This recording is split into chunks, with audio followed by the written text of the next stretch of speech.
마태복음 2장 1절부터 12절까지의 말씀입니다. 함께 교독을 하겠습니다.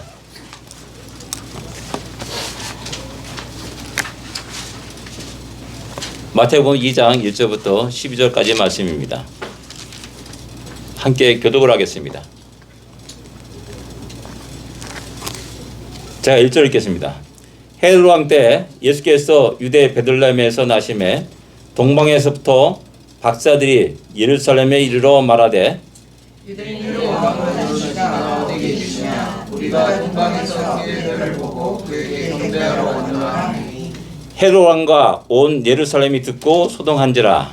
왕이 모든 대제사장과 백성의 서기관들을 모아 그리스도가 어디서 나겠느냐 물었으니 이르되 유대 베들레헴이 오니 이는 선자로 이렇게 기록된 바 또 유대 땅 베들레헴아 너는 유대의 물 중에서 가장 작지 아니하도다 내게서 한 낯선 자가 나와서 내 백성 이스라엘의 자가 되라 하였습니다. 이에 헤롯이 가만히 박사들을 불러 별이 나타난 때를 자세히 묻고 베들레헴으로 보내어 이르되 가서 아기에 대하여 자세히 알아보고 사건은 내게 구하여 나도 가서 그에게 경배하게 하라.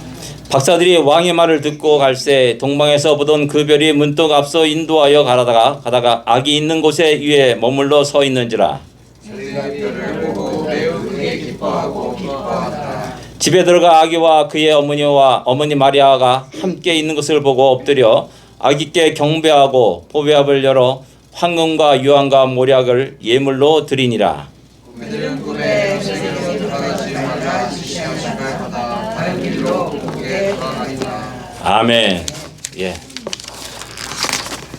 즐겁고 복된 날입니다. 예.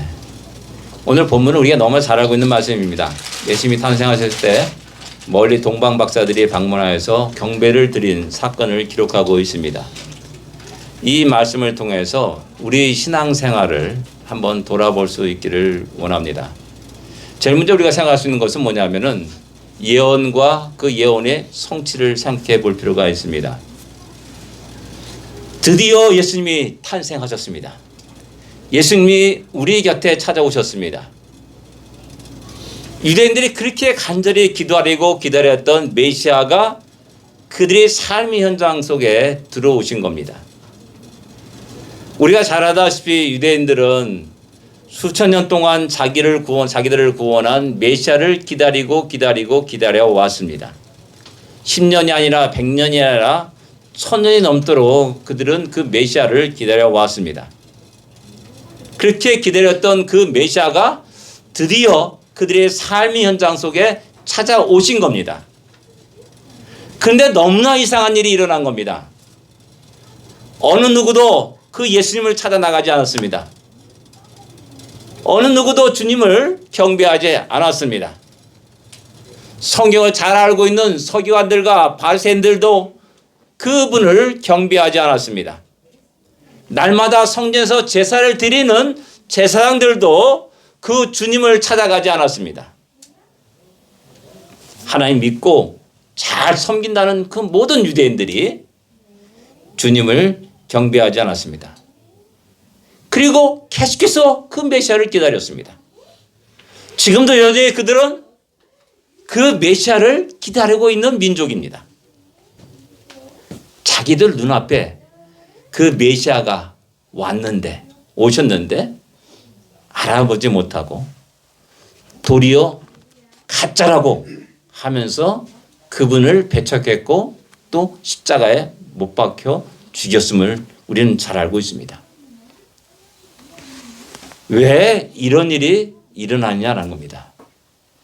이러한 일은 유대인들에게만 일어나는 일이냐, 오늘 우리에게 일어나지 않는 일이냐라는 겁니다. 왜 이런 일이 일어날까? 그것은 예언을 또 구약에 말씀하신 그 모든 하나님의 약속과 그 예언을 영원한 미래로만 생각하는 거기 때문에 그렇습니다. 영원한 미래로만 생각합니다. 뭐냐면 자기 자신 세대에는 이루어지지 않을 것이라 생각하는 겁니다. 이 예언은 지금까지 쭉 우리 선배들이 살아왔듯이 내가 아니라 내 자식 때, 내 손자 때, 내 후손의 때에 언제인지 모르지만은 그때 일어날 일이라고 생각하는 겁니다. 어느 누구도 자기의 현실의 삶 속에, 자기의 인생 속에 이루어질 일이라고 생각하지 않는 겁니다. 이런 유대인들에게는, 이런 신앙인들에게는 메시아 예언은 영원한 미래입니다. 영원한 미래. 어떤 사람이 농담으로 그러더라고요. 내일 그 모든 제품들을 30% 할인합니다 라고 딱 광고를 딱 낸 겁니다. 근데 사람들이 내일 와르르 몰려왔습니다. 그런데 30% 할인을 하지 않고 정값으로, 정식으로 자기의 그 가격대로 받는 겁니다. 사람들이 항의를 합니다. 내일 30% 할인한다는데 이 가격이 뭐냐? 예, 오늘은 아니고 내일 할인합니다 라고만 했다는 겁니다. 내일은 없어요. 영원한 내일이에요. 그렇게 우리가 구약 성경의 메시아의 언약과 약속들을, 또 하나님의 수많은 약속들을 영원한 미래로만 생각하는 경향들이 있다는 겁니다. 그러니까는 신앙인들의 힘이 없는 겁니다. 좌절하고 낙심하게 되는 겁니다. 이루지 못할 영원한 불가능이라고 생각합니다. 시간이 지나면서 세월이 흐르면서 그런 불신앙들은 모든 신앙들의 마음속에 솟아나게 됩니다. 자리를 잡게 되고 또한 점령하게 됩니다. 결국 하나님의 약속은 영원한 미래다. 곧 영원한 허구다. 신화다. 거짓이다. 전설이라고 생각하게 됩니다. 결국 예언이 성취되는 것을 스스로가 포기합니다. 그 소망 속에 살지도 않습니다. 그렇기 때문에 자연스럽게 타락의 길로 걸어가게 되는 겁니다. 이런 예는 마리아, 마르다에게도 찾아볼 수가 있습니다. 죽은 나사로가 살아난 예언을 예를 갖다가 수많은 사람들이 이렇게 들었지만은 놀란 기적과 이적 역사가 있었어요. 야이로 딸이 살아난 역사도 있었고, 과부의 아들 청년이 살아나는 일도 사건도 있었습니다. 근데 주님이 나사로 죽었을 때 마리아를 찾아옵니다. 마르다를 찾아옵니다. 나는 부활이요 생명이 나로 믿는 자는 죽어도 살겠고 무릇 살아서 나를 믿는 자는 영원히 죽지 아니하리라. 그리고 이것을 내가 믿느냐라고 질문합니다. 우린 당연히 그 질문 받으면은 예, 믿습니다. 믿습니다. 라고 대답을 합니다. 근데 그 다음에 문제가 있어요. 야, 저 돌 무덤을 옮겨라. 라고 했을 때 마르다의 반응이 뭡니까? 죽은 지가 나흘이 되었습니다. 벌써 냄새가 납니다. 라고 대답한 겁니다. 이 마르다의 말 속에는 무슨 의미가 있습니까?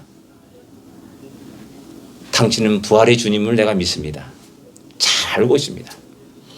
그러나 이 부활은 우리가 죽은 후에 언제인지 모르지만은 먼 훗날 언젠가는 부활할 것을 믿습니다.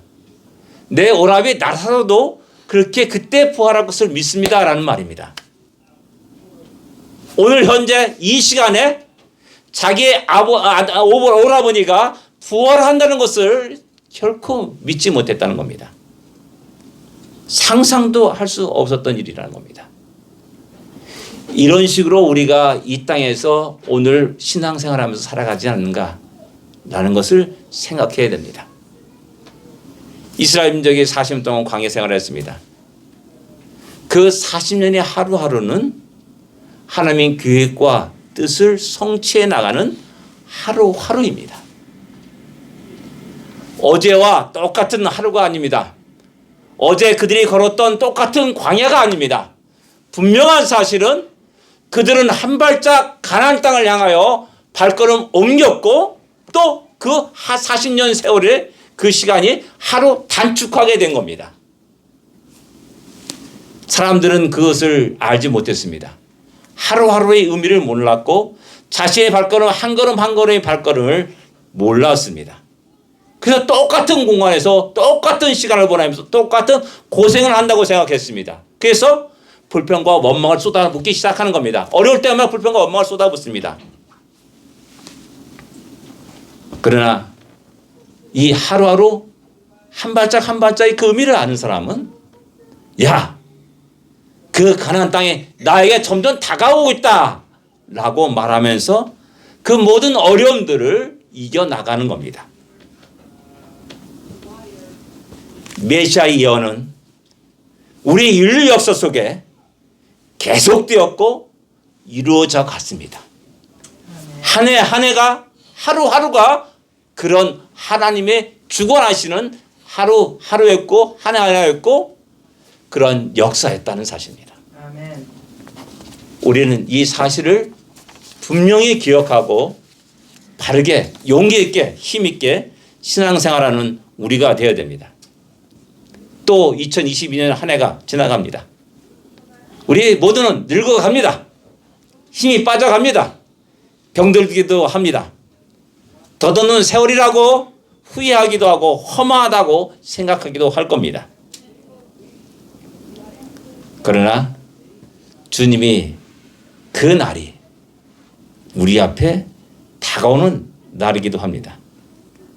영원한 나라가 우리 앞에 임하는 그런 순간순간이기도 함을 우리는 기억해야 됩니다. 오늘 우리가 살아가는 이 현재는 하나님의 뜻이 이루어져가는 그런 하루하루의 통로라는 사실을 기억합시다. 하나님 우리를 통해서 이루고자 하는 하나님의 약속이 성취되는 하루하루임을 기억하는 우리가 되어야 됩니다. 아멘. 예언은 우리의 삶의 현장 속에 계속 이루어져 가고 있다. 기억합시다. 아멘. 두 번째는 아는 것과 믿는 것의 문제입니다. 아는 것과 믿음의 문제. 유대인 왕에게 경배하러 왔노라 라고 동방 박사들이 헤롯 왕에게 말했더니 성경 말하기를 온 예루살렘이 소동하였다라고 말씀하고 있고 기록하고 있습니다. 헤롯 왕은 대사장들과 서기관들을 불러서 야, 메시아가 어디서 나오는지 아느냐라고 질문을 던집니다. 그들은 그 장소를 정확하게 이야기를 합니다. 그들은 성경을 끝없이 연구했던 자들입니다. 어떤 사람은 구약 성경을 달달달 암기할 정도, 머릿속에 암기할 정도로 그렇게 뛰어난 성경에 뛰어난 지식을 가진 사람들이었습니다. 웬만한 정통 유대인들은 지금도 그렇대요. 토라, 창세기, 출애굽기, 민수기, 레위기, 민수기, 신명기 이 다섯 권은 웬만한 정통 정통 유대인들은 외우고 있다는 겁니다. 왜 여기 외우는 사람이 있습니까? 하나도 없습니다. 저도 못 외웁니다. 예, 그렇다고 괜히 의기소침할 필요가 없습니다. 근데 그들은 알았지만은 그 메시아를 찾아가지 않았습니다. 그 메시아를 경배하지도 않았습니다. 알고 있지만은 그들에게 그 소식을 전해준 동방 박사의 말을 들었지만은 그들을 흥분하지 않았습니다. 기쁨과 감격도 환희도 없었습니다. 그들이 알고 있는 지식은 그들의 삶의 방향을 바꾸지도 못했고 어떤 변화도 일어나지 않았습니다. 왜 그렇습니까? 알고 있었지만 지식이 있었지만은 믿음이 없었습니다. 그들은 성경을 잘 아는데요. 그들은 날마다 성경에 나가서 기도하고 또 제사를 드렸는데 믿음이 없다니 과연 그게 무슨 말이냐라는 겁니다. 그들은 지식을 가지고 있을 뿐입니다. 그 지식이 무엇을 의미하는지 그 하나님의 그 영광 앞에 무릎 꿇는 일은 없었다는 겁니다. 도리어 그 짓을 가지고 자신의 영광을 취했습니다. 사람들이 박수를 보냈습니다. 야, 너 창세기 다 외운다면서, 너 구약성경을 다 외운다면서 그들 모든 사람 앞에 줄줄줄줄 그 토라를 낭독하는 겁니다. 모든 사람이 놀라 자빠질 겁니다. 그런데 결국 그들은 경배하지 않습니다. 이것이 그들의 가장 큰 문제였다라는 사실입니다. 알면서도 하나님의 명령에 순종하지 않습니다. 복종하지 않습니다. 경배하지 않았습니다. 그런데 동방 박사는 어떤 사람들이었습니까? 박사로 치고 여기 나같이 우리나라 박사 하면 많이 배운 사람들 아닙니까? 마찬가지로 이 당시의 박사들은 한 나라의 최고의 지식인들이었습니다. 어떤 나라의 어떤 중대한 결정을 내리는데 조언하기도 하고 그런 결정 속에서 나라의 흥망성쇠가 갈라지기도 했다라는 사실입니다. 아마도 서기관과 바리새인들, 대제사장들 그 이상의 지식을 가지고 있는 풍성한 지식을 갖고 있는 사람들이었습니다. 그런데 그들은 자기가 알고 있는 그 지식을 가지고 순례의 길을 떠납니다. 그리고 아기 예수를 보면서 우리 한번 생각해 보십시오. 상상해 보십시오. 왕궁에 화려한 황금 의자에 탁하니 누워있는 황금 보자기에 누워있는 아기가 아니라 저 베들레헴 총구석에 구유에 누워있는 아기를 보면서 경배할 수 있냐라는 겁니다. 경배할 수 있냐. 과연 그런 외적으로 드러난 그런 모습을 보면서 어떻게 그 앞에 무릎 꿇고 상대의 최고의 지식인이라는 사람들이 예물 드리고 경배할 수 있냐라는 겁니다. 우리도 쉽지 않은 일입니다.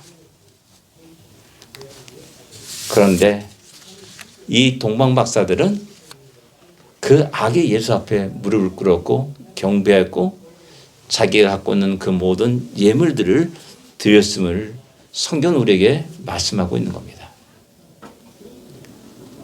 당대 최고의 지식이 주님 앞에 무릎을 꿇는 사건입니다. 그 모든 지식을 내려놓고 겸손히 그 메시아 앞에 경배하는 모습입니다. 창주 하나님 앞에 참된 인간의 모습을 보여주었습니다. 자기의 짓을 가지고 돈을 취한 것이 아니고 영을 받은 것이 아닙니다. 도리어 자신의 모든 것을 그분께 드리는 모습을 우리에게 보여주고 있습니다. 자기 자신을 다 내려놓았습니다. 자기 자신을 다 포기했습니다. 그러나 이 순간은 또한 새롭게 자기 자신을 재발견하는 순간이기도 합니다. 지식의 참된 가장 큰 목적은 그분을 아는 겁니다. 이 땅에 수많은 지식들이 있습니다. 그러나 하나님에 대한 지식을 갖지 못하는 것은 바보인 겁니다. 어리석음입니다. 가장 참된 지식은 그 하나님께, 그 메시아께 온전히 경배하는 데 있습니다. 내 자신의 지식과 영을 내려놓는 것입니다. 가장 위대한 지식은 그 하나님을 알아가는 데 있습니다. 바로 우리에게 분명히 말합니다. 내가 그리스도 예수라는 지식이 가장 고상하다라고 이야기하고 말하면서 지금까지 자기가 가졌던 모든 지식을 똥처럼 버렸다라고 말합니다. 이 고백이 오늘날 우리의 고백이 되어야 됩니다. 이 땅에 장군도 있고 대통령도 있습니다. 또 많은 돈을 번 재벌들도 있습니다. 그런 모든 사람들이 진정한 이 시간에 바로 우리의 메시아를 향하여 찬양과 경배를 드리며 그 앞에 나와야 되는 겁니다. 오늘 주 앞에 나온 우리 모두는 그런 의미에서 진정으로 참된 지식인이요 복된 사람이라 할 수가 있습니다. 우리 자신이 지식과 경험들을 내려놓읍시다. 그리고 온전히 우리의 삶 속에 우리 주님만이 존귀게 되는 그런 놀라운 복된 우리 인생이 되기를 위해서 기도합시다. 세 번째, 우리가 생각하는 것은 동문박사는 과연 어디로 향하고 있는가라는 겁니다. 이런 자신의 고향을 떠서 머나먼 순례길을 떠납니다. 가나안을 향하여서 갔습니다. 여기까지는 잘 되었습니다. 그래, 가나안 땅에 바로 인류를 구원한 메시아가 탄생할 거다 라고 수많은 흩어졌던 디아스포라 그 유대인들이 그런 이야기를 그들은 들었을 겁니다. 그리고 드디어 가나안 땅에 들어왔습니다. 그들이 간 곳은 예루살렘이었습니다. 야, 그래, 예루살렘 가장 큰 성이지. 바로 그 성에 왕궁이 있지. 또 하나님의 거룩한 성전이 있지. 바로 예루살렘이 바로 그 메시아가 탄생할 가장 적절한 곳이구나 라고 생각해서 그들은 예루살렘으로 갔습니다. 그리고 왕이란다면 당연히 왕궁에 있을 거 아니냐. 헤롯 왕을 찾아갔습니다. 그런데 거기에는 그 메시아가 없었습니다. 아무리 찾아봐도 찾을 수가 없었습니다. 그래서 질문을 던지는 겁니다. 야, 우리가 별을 쫓아서 유대인의 왕으로 나신 그분을 경배하러 왔는데 어디 있냐? 라고 질문합니다. 이런 모든 현상들은 무엇이냐 하면은 들음풍월로 신앙생활하는 것 같다라고 생각하면 됩니다. 흩어졌던 유대인들을 통해서 메시아에 대한 그 약속과 성령에 대한 여러 가지를 들었습니다. 그 들음풍을 가지고 떠나는 겁니다. 예, 열정은 좋았습니다. 그러나 그들의 발걸음은 인간적인 발걸음을 옮겨갑니다. 처음엔 좋게 갔습니다. 아, 가나안 땅이구나. 가나안 땅을 향하여 달려갔습니다. 그때까지 잘 좋았습니다. 근데 가나안 땅에 도착해서부터 그 발걸음은 이상한 방향으로 흘러가게 되는 겁니다. 인간의 생각에 당연히 예루살렘에, 당연히 왕궁에, 당연히 헤롯 그 궁궐에 그 메시아가 유대인의 왕이 탄생할 거다 라고 생각한 것입니다. 우리도 이렇게 신앙생활 할 때가 많이 있다는 겁니다. 근데 그들의 발걸음을 베들레헴으로 향하게 한 것은 무엇이었냐? 주의 말씀이었다는 사실입니다. 잘못된 발걸음을 돌려놓은 것은 미가서의 예언의 말씀이었다는 사실입니다. 하나님의 말씀이었습니다. 이 말씀을 통하여서 진정으로 자기들이 가야 할 곳이 어딘지를 알았고 그 방향으로 그들의 발걸음을 옮기게 되었습니다. 우리가 들음풍월로 신앙생활하면은 이 동방박사들이 가졌던 실수와 잘못들을 너무나 많이 범하게 됩니다. 나는 하나님의 뜻에 따라 살아간다고 말하고 생각하고 나가는데 그것이 도리어 하나님을 대적하는 형태로 나타날 수도 있다는 것입니다. 세상의 가치관과 세상의 풍조를 벗어나지 못하고 동일한 길을 걸어갈 때도 많이 있다는 것입니다. 제가 자주 말씀드리지 않습니까? 세상 사람들은 교회가 참으로 어려운 사람을 도와주고 구제하는 일이라 그런 기관이라고 생각하는 사람이 의외로 많습니다. 나는 이런 선한 일을 하는데 야, 교회는 너희들 한 일 뭐냐라고 우리를 공격하기도 합니다. 그것이 세상 사람이 갖고 있는 교회가 아닙니다. 성도를 향한 바람입니다. 근데 교회는 그런 곳이 아니었습니다. 교회는 오직 한 영혼의 구원을 위한 하나님이 세우신 교회입니다. 그래서 주의 복음을 증거합니다. 주의 복음을 증거하고 한 영을 구원하기 위한 수단으로서 돕고 또 선행을 하는 그런 일이 따라오는 건데 우리는 그것을 거꾸로 생각하는 겁니다. 그렇기 때문에 얼마나 잘못된 일들이 교회 안에서 일어나는지 모릅니다. 세상의 풍조와 가치관이 교회를 이끌어가는 것들의 모습들을 너무나 많이 보고 있는 겁니다. 다시 한번 이 동방박사들의 발걸음을 통하여서 우리의 신앙의 삶의 모습을 돌아볼 수 있어야 됩니다. 우리도 또한 똑같이 말씀에 의존한 신앙생활이 아니라 하나님의 약속을 부여잡고 살아가는 신앙생활이 아니라 그냥 드는 풍월로 사람들이 박수치면 그 길을 가고 사람들이 분노하면 중단하고 뭐 이런 식의 신앙생활이 아니었으면 좋겠다라는 사실입니다. 우리는 신앙생활하면서 얼마나 하나님 우리에게 주신 이 너무나 귀하고 복된 이 말씀을 사랑하는지, 얼마나 우리는 읽는지, 그 말씀을 묵상하고 기도하는지 다시 한번 생각해야 됩니다. 그 말씀에 인도를 받는 우리 2023년 새해가 되기를 저는 소원하고 기도합니다. 아멘.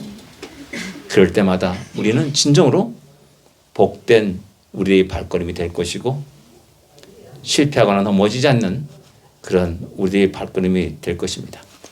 기도하겠습니다. 지금 우리는 어디로 가고 있습니까?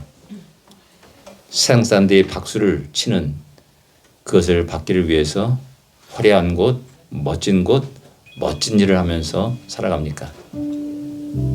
그러나 우리 주님은 누구도 찾지 않는 베들레헴 초라한 마구간에서 태어나셨습니다.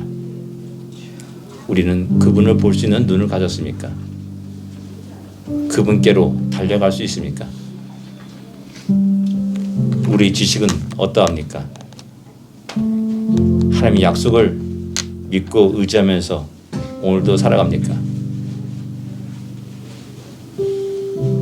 다시 한번 우리 자신의 신앙생활의 모습을 보면서 다시 한번 우리 하나님 앞에 기도하기를 원합니다. 주님, 우리 발걸음을 인도하여 주옵소서. 말씀의 풍성한 은혜가 넘치게 하여 주옵소서. 사소한 것 속에서 하나님 약속이 이루어짐을 보면서 날마다 힘있게 살아가는 우리가 되게 하소서라고 기도하기를 원합니다. 기도하겠습니다.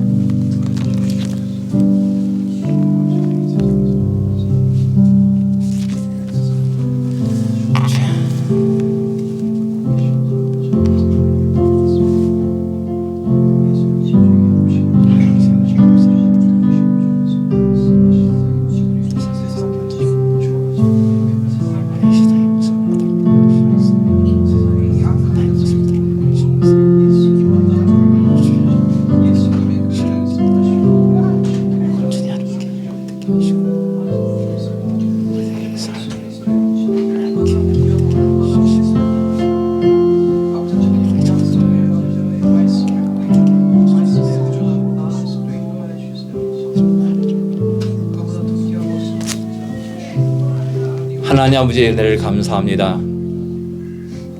오늘도 우리에게 말씀해 주시는 것 감사합니다. 지식으로 머물지 않게 하여 주시옵소서.